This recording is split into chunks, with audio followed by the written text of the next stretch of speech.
What is going on?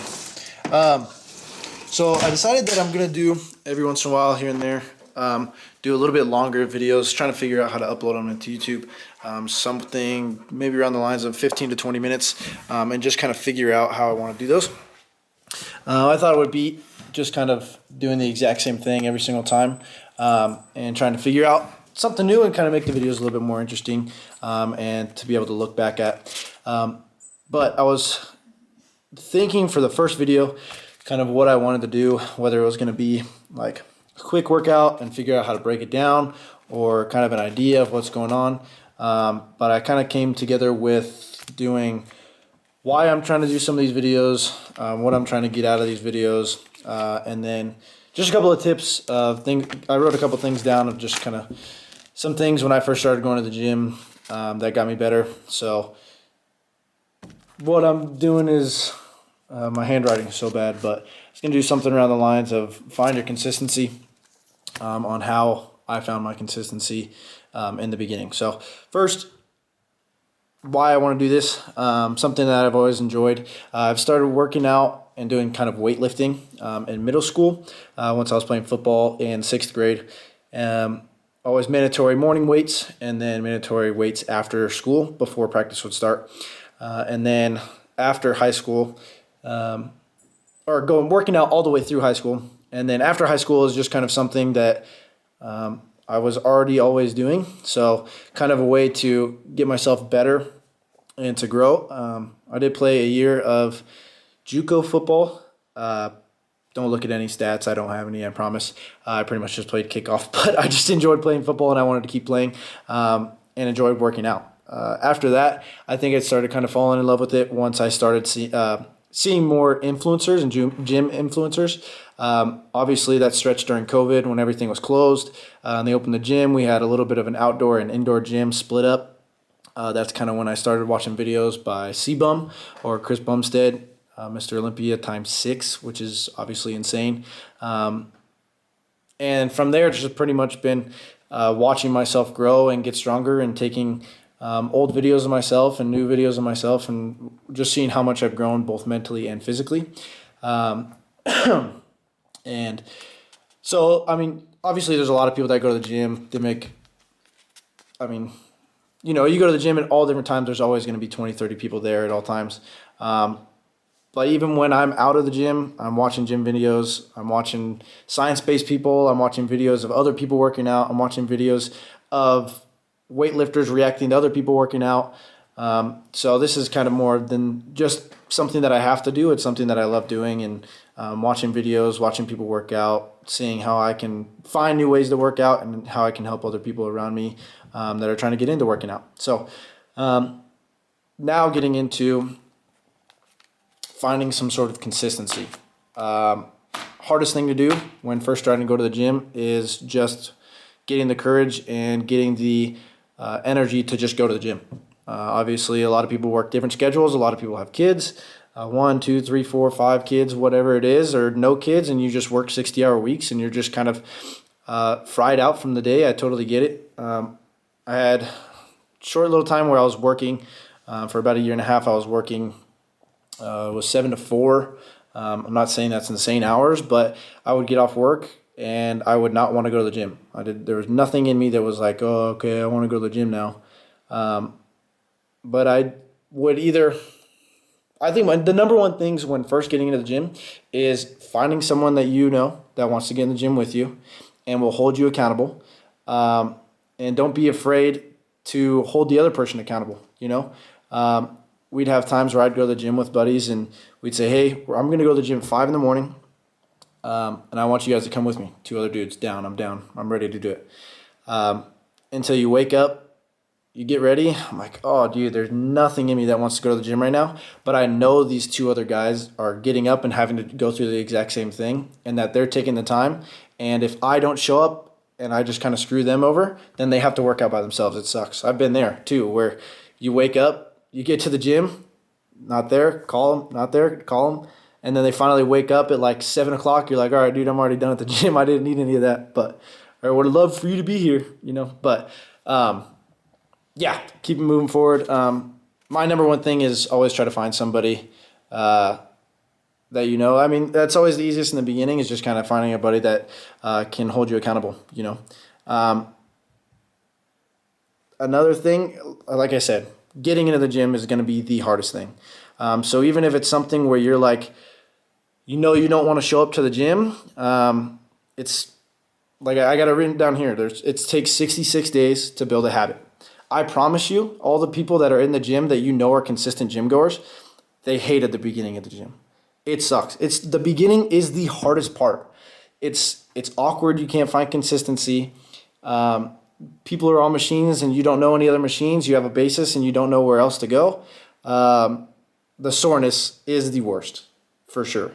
There was a long stretch in time when I first started working out where it would be like I would hit legs once a week, maybe twice a week, because I knew how bad my legs were going to hurt and walking around, and I just hated that feeling until I started figuring out, hey, if I hit legs twice a week more consistently and I go heavy every time, the soreness is going to go down, obviously. Like, my body is going to be used to lifting these weights. Obviously, my goal is to be super sore every single time I work out, because then I know I got a good workout in.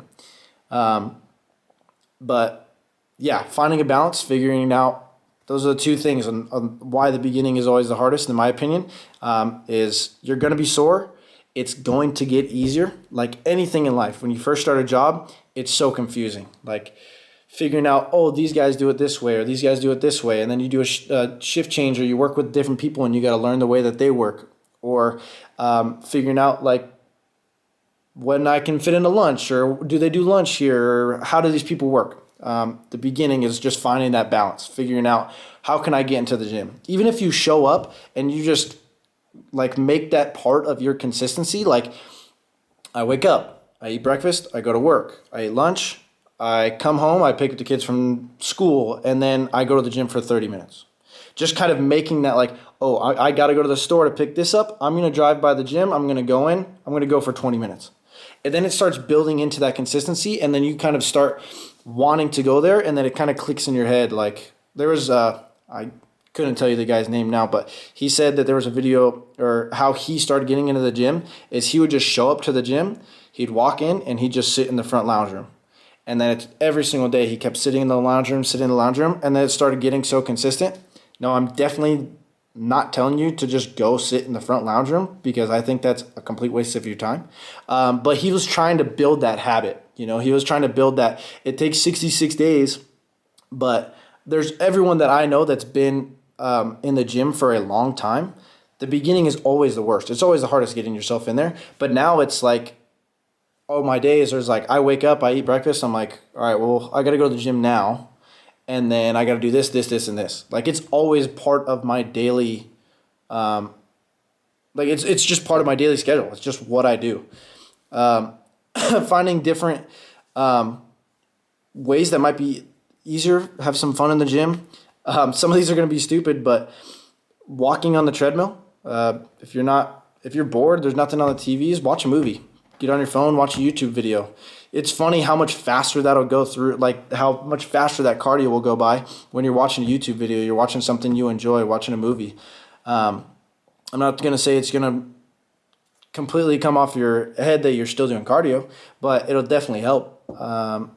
You'll see how fast 20 minutes goes by when you're watching a YouTube video.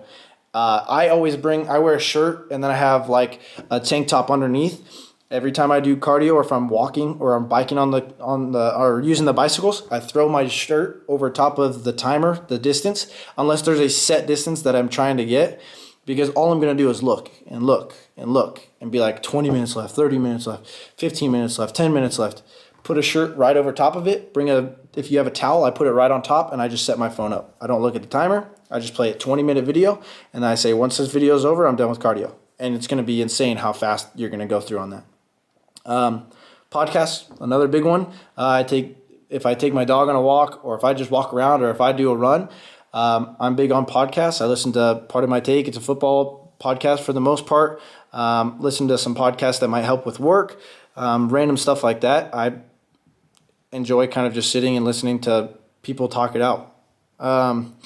Doing some homework, if you got homework, or just kind of planning your schedule. I see people all the time on treadmills. They have the literal like a literal stand that goes and fits on there, and then they'll pop open a whole laptop. I don't know where they get those or how well that works out. I feel like I'd knock it over every 10 minutes, but yeah, you're gonna start enjoying it. That's what I have that one written down. You will start enjoying it. It's gonna take time. It's gonna stink. It's something different. It's something uncomfortable, but you will start to enjoy it. I promise you. Another big one that I have here is progression pictures. Regardless if you like them or not, save them. Put them in a My Eyes Only. Put them in a blocked folder. If you don't want people to see them, who cares? But you're gonna regret getting super consistent and down the line and being like, dude, I wish I had pictures to show what I used to look like. I used to have a bunch when I was 135 pounds that I would get rid of. I felt like I looked good in those ones. I'd take a picture, I'd be flexing my arms, I'd finally have a little bump on my bicep, and I was feeling great. And then I slowly was like, dude, I look like crap. I'm going to delete that. That looks stupid. People are going to make fun of me if they see this. But dude, I gained 30, 40 pounds and look so much bigger. I wish I could see some of those because I have the growth pictures. I have a bunch that maybe a handful that I saved. And I post those every time I have a growth. I'm like, this picture, this is what I used to look like. I use the same one because I didn't take enough. So I kind of regret not doing those. Everybody that has a big grow up, or big glow up, whether they gained weight and got bigger or lost a bunch of weight, those progression pictures are what you're going to look back at and be like, dude, I really did kill it. I worked my butt off to get there. I can't believe that I used to look like this. That's insane. But yeah, regardless if you like them or not, save them, put them away somewhere. Trust me, you will regret not taking them. My biggest one is finding an influencer. I have plenty of different people that I like to listen to, that I like to watch their videos. And there's so many different styles out there. Someone that you're going to like or someone you want to try to look like. Bunch of different kind of styles. Bumstead has a lot of videos, and him are super eye-appealing and just straight to the workouts, quiet, kind of super vibes and going. And then you find someone like the Trent Twins, which are just off the walls every single time they work out, but it kind of gets your energy hyped and kind of gets moving. Lean Beef Patty is a female influencer, super diced, super cut. She works out with a lot of big people, and she's kind of just a funny, down-to-earth kind of person that works out consistently. But I also have 3 things, once you find your influencer, that you need to remember is, 1, don't expect to look like them all the time. These people have insane genetics. Genetics are a huge thing. There's nothing you can do about those. My arm genetics aren't going to be the same as somebody else's. My arms might look bigger, but their chest or pecs might look bigger. It's just kind of how the cookie crumbles. It's what you're dealt, so work with what you got. 2 is they're usually on an insane diet. 3, years and years of work. They didn't just turn on a video and they're just, in a month, they just got absolutely yoked. And 4, whatever it is, that's their job. That's what they get to do. They wake up, do whatever they need to do, hit all their macros, go to their coach, go to the endless amount of protein and energy drinks that they get sponsored to drink and use, or the meal plans that they get sponsored to use. It's their job. That's their life. So you wake up and go to work from 9 to 10, or 9 to 10, 10 hours a day or whatever it is, that's what they get to do. So that was a big thing too. It's I'm looking at my pictures. I'm like, I'm not getting bigger. I'm never going to look like these guys. 1, they're on steroids. I'm never going to look like those guys if they're on steroids, obviously. 2, they're 28, 29 years old. They have 5 years on me. They've been training since they were 15, 16, and they do active competitions and have coaches. And sometimes you just don't have you got to start figuring out how to pay for some of this stuff. That's their livelihood. So I think that's another big one too for me, is just find an influencer, stick to them, someone that you like and enjoy. You'll get a lot of workout ideas from them. You'll get a lot of meal prep ideas from them. Instagram, TikTok, just kind of put it in your feed, like it subscribe to them on YouTube, stuff like that. Because then it's going to be in your feed. You'll be sitting there scrolling. I've done this multiple times where I'm sitting there scrolling. And all of a sudden one of them comes up and it's just that influencer and they're looking absolutely jacked. they've been in the gym. They're kind of doing like a hype up video. They're like, "Where are you at? I'm in the gym, and you're sitting on the couch." And I just get absolutely fired up, you know. That's my timer. So I have to get to the school. Got to meet up with the counselor so I can get some classes in. But hopefully I can figure out how to edit some of this. This I definitely could tell is a little sporadic. I had my notes, but I just had so much that I wanted to spit out and say. So I know this one's going to be a little all over the place, but hopefully it's a good basis on just kind of finding some sort of consistency in the gym, wanting to grow.